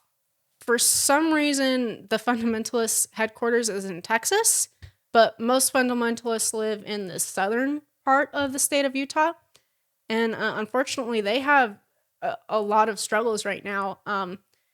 The way that polygamy works is so if you have a 50-50 birth rate of men versus women, some men are going to be left out. Oh yeah. Not every man is going to have exactly, a wife. And it's the reason why most societies that have polygamy fail is because the birth rate goes to shit. Absolutely, that is what's happening. So these poor boys are usually, by the time that they're 20, if they're not married, they get dumped off of the side of the road. Yeah, and they have to go integrate into a society that they know nothing about. They don't have, at this point, they don't have job skills for what they need because they have been in hard labor. They're particularly farming. And the people who do stay, who have children, their children now have this terrible birth defect. It can be traced back to one woman. I forget her name, but it can be traced back to one woman, and it's an energy issue. So you do not have a particular gene turned on that creates energy, and the biggest use of energy in your body is your brain. Interesting. So you have people who are on feeding tubes. They can't breathe. They're lucky if they learn how to talk. They can't walk. Wow. They will live their lives in a hospital bed. So you just have this terrible thing happening, besides all of the more injustice now in prison for sex trafficking, child marrying children, and terrible things. Yeah, that's so crazy now, because when we talk about Mormons, that's the first thing that comes to mind. It's like the polygamy thing. And I think it's maybe because there used to be a show on HBO. It's about this guy who had like 5 wives. He actually, the actor passed away. He's a great actor too. But it was like how, like, there was these Mormons that were like super fucking corrupt, and this guy was like a gangster in Utah, and he's like killing people. Anyways, it was a good show. Great acting. I think it's called Big Five. Okay. I've never heard of that show. I can probably guess who they're talking about. They're talking about Porter Rockwell. Okay. He's like one of the top Wild West stories. Uh-huh. They say when they went to go bury him, his daughter had a hard time finding a suit that didn't have bullet holes in it. Jesus. Wait, did you just Google this, Emma? No. Oh, okay. So I heard that's pretty good. I've been studying. I've been brushing up on my history because I don't want to say inaccurate things. Okay. I trust you. I as in order to make this as spontaneous as possible, I have not prepared. But I find it interesting. I find religious interesting. I find, here's the thing that's so fucked up, right? So every time I see people trying to fuck with biology, there's a price to pay, right? Mm-hmm. Like this whole thing of the, one guy with 5, 6, 10 wives or whatever, and you're talking about the birth defect. Mm-hmm. That's one way that man is fucking with a biological system. And every time, think about it this way, right? Biology is very complex. The world, the earth, it's a very complex system. And when you fuck with something, right, you don't know the consequences of fucking with the system. And we can look at, for example, fossil fuels, right? Mm-hmm. Oh, it's just fucking dinosaur juice. Just pump that shit out of the ground and put it in the cars and we're good to go. I am pretty sure that the first people who thought of that didn't think like they're going to be fucking up the planet. No. Right? They were just like, oh yeah, just pull the shit out. It's great. Yeah, we don't know what we don't know. Right, you don't know what you don't know. But I think like when it comes to like biological systems and ecological systems, we really don't know. Mm-hmm. So my thing is like maybe we shouldn't fuck with it. But absolutely. But anyways, so the polygamy was a big deal. Polygamy was a big deal. Yeah. So the other largest denomination of Mormonism is the Community of Christ. They were previously called the Reformed LDS Church, and they broke off shortly after Joseph Smith's martyrdom because they now needed a new leader, a new prophet. There wasn't any, things set in place for how to get the new prophet. And Emma Smith believed that her child should be the next leader, the next prophet. Which was his son. Yes, yeah. So Joseph Smith's son.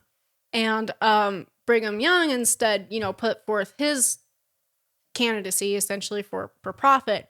And people saw him when they heard him speak and they saw him speak, they saw as if he was Joseph Smith, like almost like a transfiguring thing. Again, very superstitious people, being able to see like, oh, I see him, Joseph Smith, like I physically hear him and see him. So we're going with Brigham Young. So Brigham Young became the prophet, and at that point, Emma Smith and her son broke off to form their own church.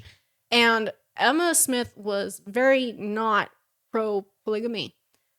So that was essentially, as far as we know, the only doctrine that she ever disagreed with Joseph on.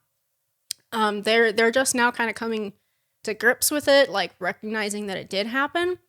Emma Smith was so adamant about saying that no, Joseph Smith did not practice polygamy. He was not with other women.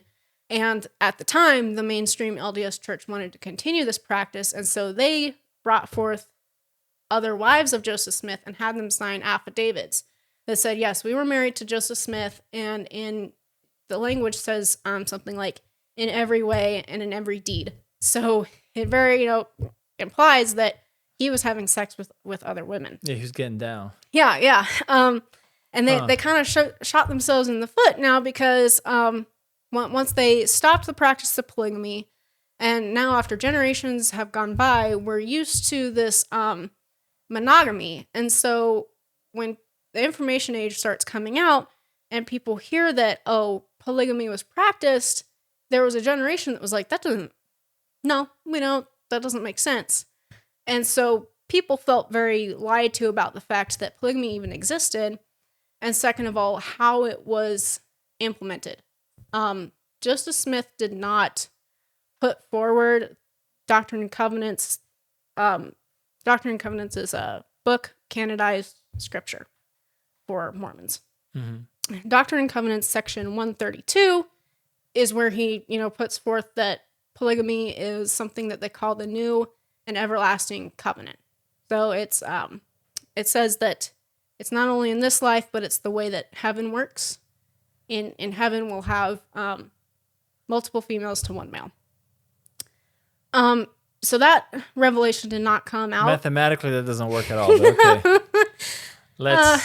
Yeah. We're gonna put that to the side for a moment. So this section did not come out until 1843. So mind you, this is a year before Joseph Smith was martyred, and by that point, he had already had a dozen wives. So when you say he was martyred, what happened? Because I am kind of ignorant about the history of him, and maybe other people are too. So can you? Yeah, absolutely. So Joseph Smith was particularly martyred. We typically use a saint who died for their beliefs. Right. But that's debatable. So in 1844, it was June 7th, I believe.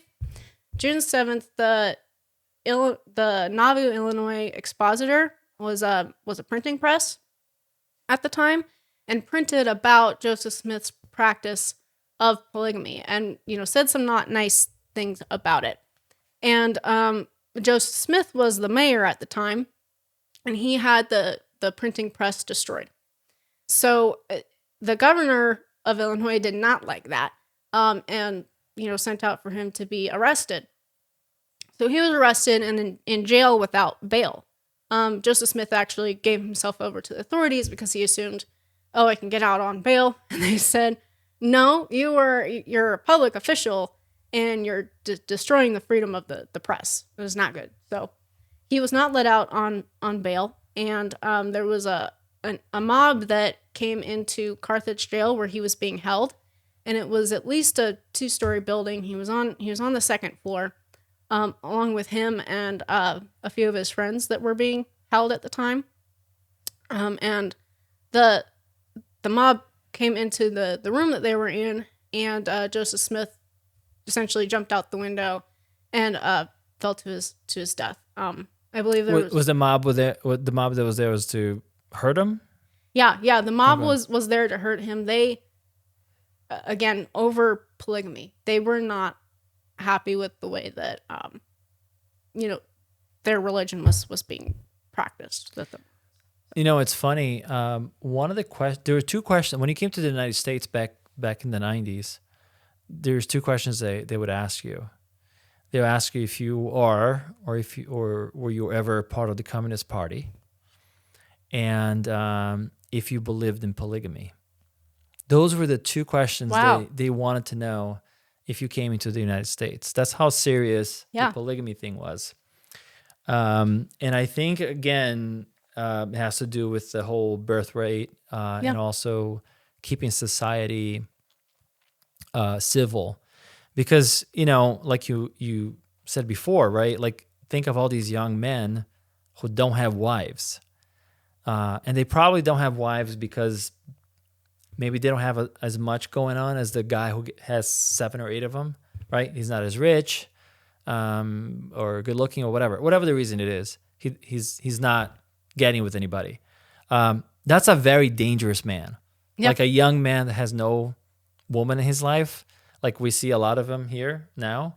You know, that's dangerous for society. So I think that's whoever the think tank of the 90s, 80s, they were very aware that would become a societal problem should it occur like in masses, you know, which I think is funny though, because you could have 2 girlfriends, but you can only have 1 wife. You know what I mean? Like who's checking that? Girlfriend is relatively new though. There was no such thing as a girlfriend, dating. like you had to get a wife. People had to get married. Yeah. Yeah, well, that's true. That is relatively the same as thing. like, you know, teenagerdom. In the past, you know, you were either a boy or a man. You were either helping on the farm or you were the man of the house. There was no really in between. So those are some new, relatively modern ideas. Yeah, but I wonder how, you know, if we go far back in time, when was the I was thinking about this the other day too. When was the tipping point, right? Because if you think about it, marriage is also something that's relatively new, right? Because think about it, like if you went back to I don't know. I mean, I don't know. Maybe I'm talking out of school here because even in the Bible, there were people who were married, right? There were married people in the Bible. There were married people in the Bible. There were people who had multiple wives like Abraham or like concubines. Yeah. And that's supposedly where Joseph got the idea. To ask about polygamy. Mm-hmm. But I do think, as far as I know, is that people in the past were not necessarily monogamous, especially we kind of see that now in still tribal areas where it's just whenever you have a child, the entire community takes care of them. They don't really care who ciphered the child in terms of the father. I think that monogamy kind of came about for reasons of alliance, obviously. Yeah, economical alliances. But also like, I think it was just biological reasons. I think people kind of figured out if you have multiple partners, you're more likely to have diseases. Right. You're less likely, you know, human children need a lot of attention, so that helps with the raising them. So I think for a period of time, it was just made sense. It was more economical for monogamy to work, and I think the way that personally, the way that society is going, I don't think that marriage is going to be as big of a deal. Well, the numbers are going down a lot, right? Yeah, absolutely. Yeah, the numbers are going down a lot. Yeah, it's different. Look, I know we joke about it, but I think, even in this podcast, I think I talked about it a few times. The difficulty, I think, of people connecting now and to actually have long-term relationships. There's a lot of hookup culture. There's a lot of that going around. Recently I have a therapist now, which I like. Which has been helpful. And one of the things I learned is that recently, it's such a simple lesson, but I never really stopped to think about it, is that a lot of the times the way that people connect, right? Forget about romantic relationships, even in friendships. A lot of the times people connect on values, right? Like if you and I share some of the same values, the chances that you and I are going to have some kind of connection is pretty high, right? Because we value certain things. Let's say we both value honesty. Let's say we both value hard work. We both value, integrity. Well, those are good qualities and I would say rare qualities. So we'll probably connect. But usually what happens is like, I think people will start relationships, including friendships, for all the wrong reasons. And then they wonder why it doesn't work. Well, it doesn't work because you guys were attracted to each other for something. Could have been physical, could have been money, could be whatever. But there was no actual value system to back it up.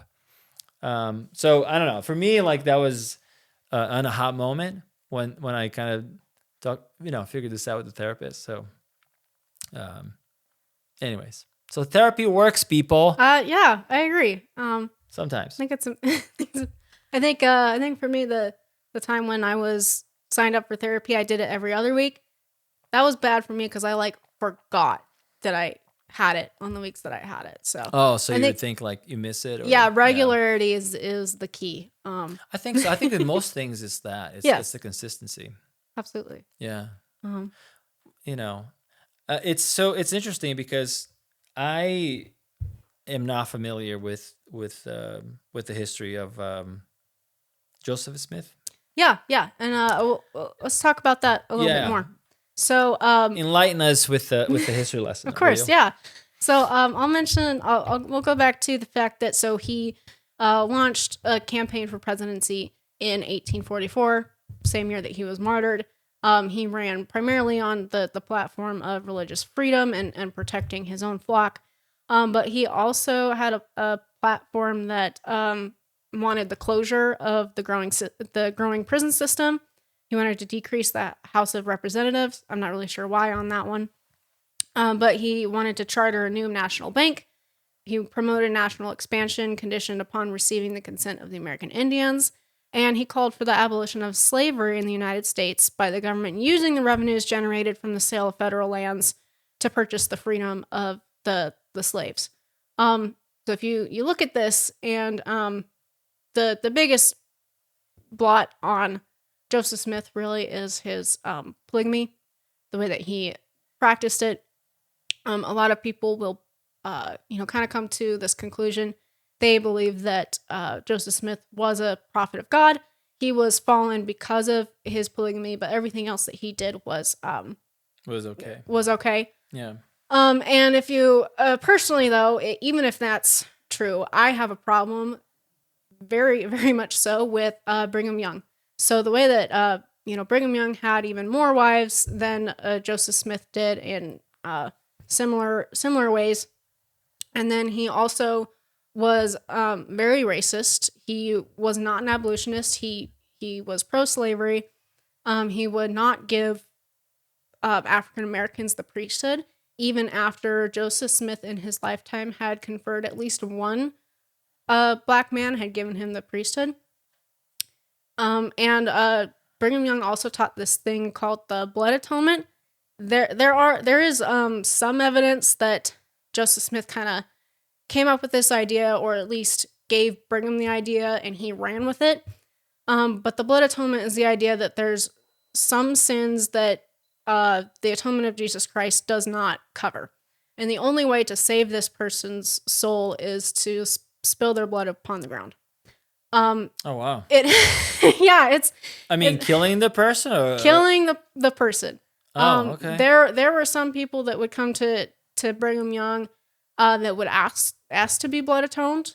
There were some people that wouldn't know if they would be blood atoned, but most of the records that we have of people who were murdered in this way was for apostasy. And apostasy is defined as like clear and deliberate, repeated, going against the teachings of the church and the prophet, or wanting to leave the church. So many people, just for wanting to leave the church or even wanting to move away from Utah, move to California, were blood atoned. So Wow. yeah, it's pretty crazy. And this idea, you do have to take the media with a grain of salt. So one of the things that I will say is there's a new show out, American Primeval. And one of the things that they show there is the Mountain Meadows Massacre. And what that was is that there was a train of people moving through Utah on their way to California. These people in the train boasted that they were part of a mob that murdered and did some very terrible things at Hans Mill in Missouri. So they were boasting about doing that. And they had also done some not nice things to the local Indians. They had stolen some goods from the local the Native Americans there. So I mean, it's interesting, a pretty crazy history. Yeah, it is pretty crazy. So what happened was that this train was going through Utah, and there was a lot of fear around this, especially the Mormons. They had been so persecuted. They were a little on edge, and they decided to go and murder the train going through Utah. Native Americans were involved, but the church later tried to pin it solely on the Native Americans, which is not really true. The biggest leader was LDS, and that is the way that American Primeval depicts it is fairly accurate in the way that Mormons were very religiously, had a religious fever, that they were pretty violent. But in that specific case, they had actually written to Brigham Young asking him what to do. And Brigham Young wrote back to say, don't do anything. These people, we're not going to instigate. We should be ready to defend ourselves, but we're not going to instigate anything here. And that took 2 days for that message to go there and back. So by the time the message had gotten to them, they had already done this terrible thing. And Brigham Young actually excommunicated and then blood atoned the person that led that massacre. So there's a lot of things to unpack here. It's like the media will portray things in a not very historically accurate way, but it's not a documentary. They have the ability to do that. Yeah. And it's also, you start bringing into the question of Brigham Young didn't order it, but he's also the leader. Utah was effectively a theocracy until they became a U.S. state. So you do have to, he does carry blame as a leader with his violent rhetoric of, how he wanted to do things. So there's just important things to note there. Yeah, I mean, every time you see something on TV, you have to take it with a grain of salt because ultimately it's entertainment. It is. Even documentaries can be colored, if I can say that word. Yeah, you have to see, it's ridiculous. You have to see where the funding is coming from and everything. But even, so I work in documentaries, so I can tell you, even, I don't have a political leaning, but I'm a human being. So the only way I can tell a story in a way is the way I can tell the story. So, are you leading the witness sometimes? Are you kind of influencing the viewers? Even if you don't mean to do that, you do that a little bit, right? Because if you have a script and I have a script, and we have the same exact script, we're going to have two different movies. Mm-hmm. Because the way you direct is different than the way I direct. So the way you shoot is different than the way I shoot. So, that alone, I guess, again, without any malice, is going to create, I wouldn't even say a point of view, but it will create a different story. Because also you want to entertain, you want people to like it, you want to create it. Sometimes, I had a teacher, they used to say, acting is not about, being real, is about the essence of being real, right? Like if I was gonna make a story about your life, I can come like today, just today alone, right? That'll be a 24-hour movie. Nobody wants to watch that. No, yeah. You know what I mean? But I can tell that story in maybe like 10 seconds and make it really engaging for people. Yeah. And then you're gonna be like, oh well, but that's not actually what happened. You know, she didn't just get up and then now she's at Andre's house. Yeah, and then she's life gonna is go home. complicated. Right, but but it's the essence of what the day was. Right. And again, as a filmmaker, like you can certainly unintentionally, because you're trying to make it interesting, you can unintentionally make it less than Like accurate. biased, And yeah. I've been guilty of that. Yeah. So yeah, people don't. If you see things on HBO, don't necessarily think it's exactly how it happened. No, they don't. But that's very interesting. The I think from everything that you've been telling me, like it seems like you're.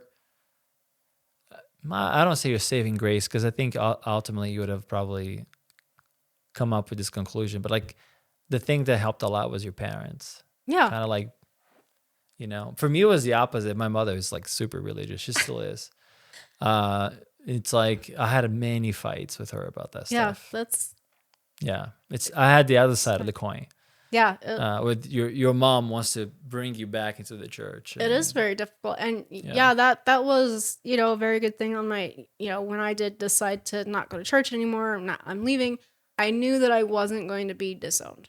And I probably would have had a lot more anxiety over that if I thought that was the case.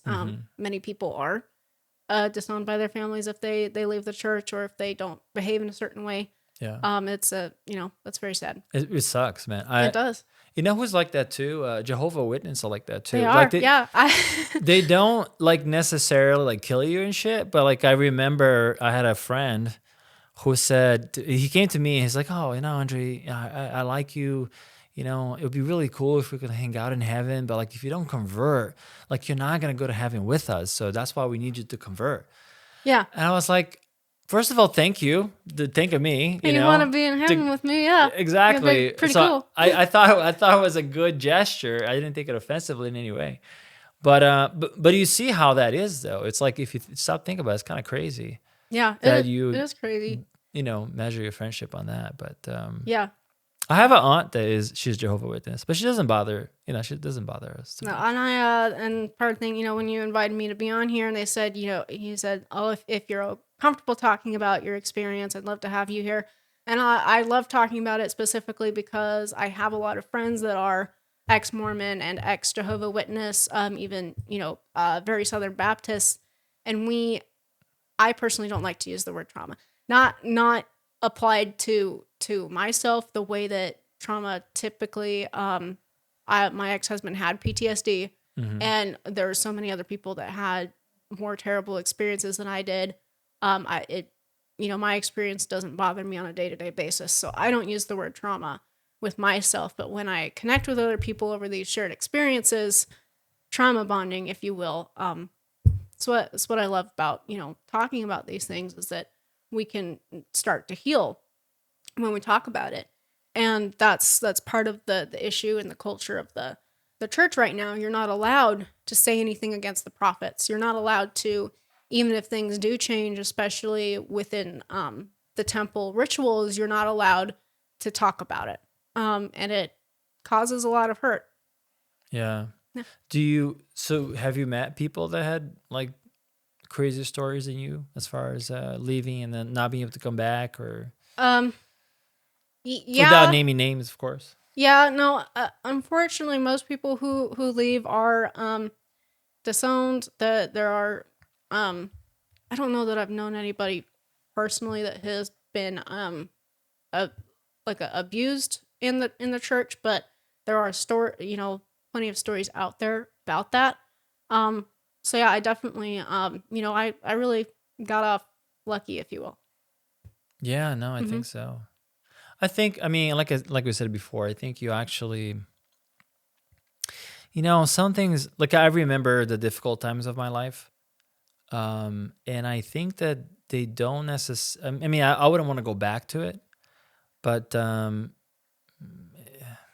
I don't know. In a way, it's almost like I'm thankful in a Mm-hmm. way, Mm-hmm. right? It's like I'm not saying I want to go back. I don't want to say I want to suffer more, but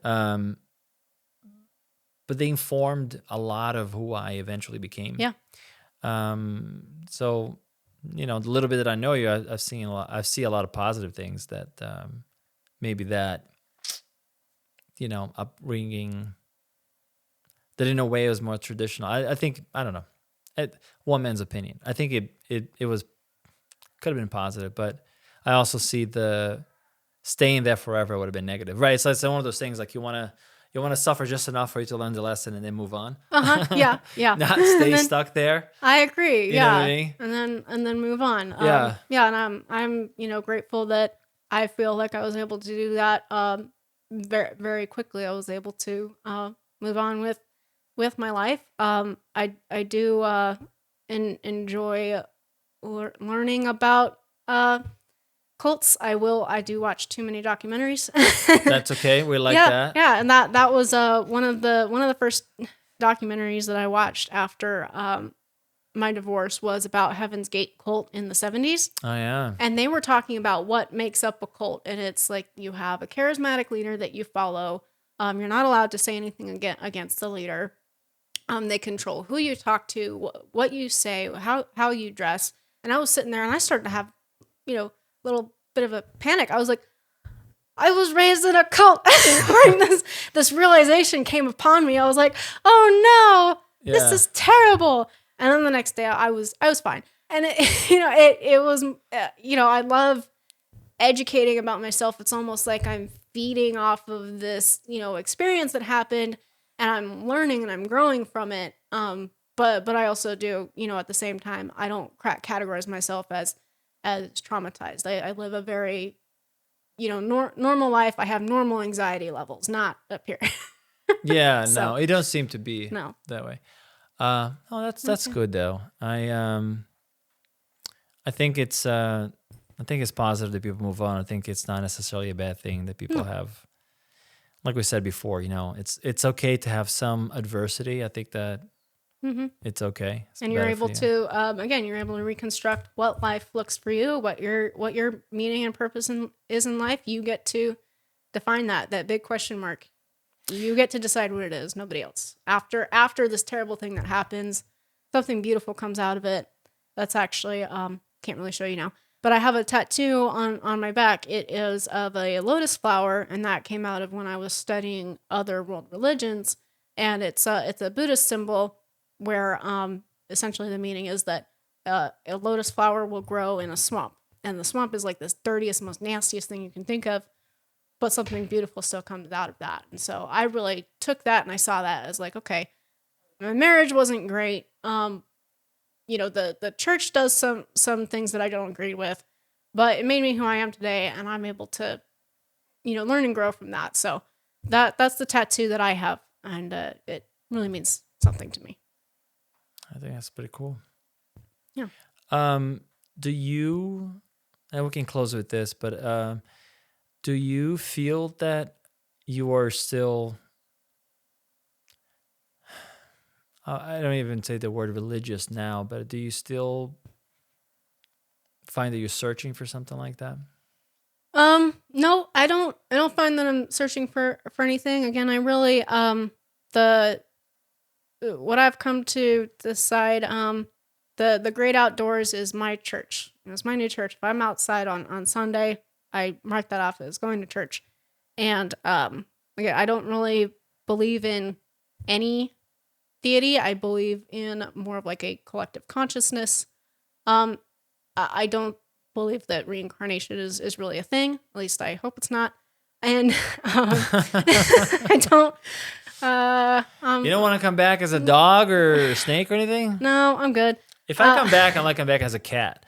Cats are cool and they don't give a shit about anything. So I'll be okay becoming a cat. Yeah. That might be fine. But for me, I think the idea of a higher self really speaks to me. I like that idea. There may be a collective consciousness, and that is my take on life. Are you on social media at all? Do you do anything on social media or no? Not really. I do fairly rarely on social media. I use Instagram as like my scrapbook, so I do have pictures there. And if people want to find you, how would they find you online?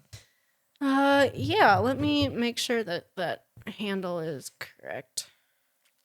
You can see that you prepare really well for the test, but then you didn't prepare for the plug. See? No. So my Instagram handle is Emma_new_bell.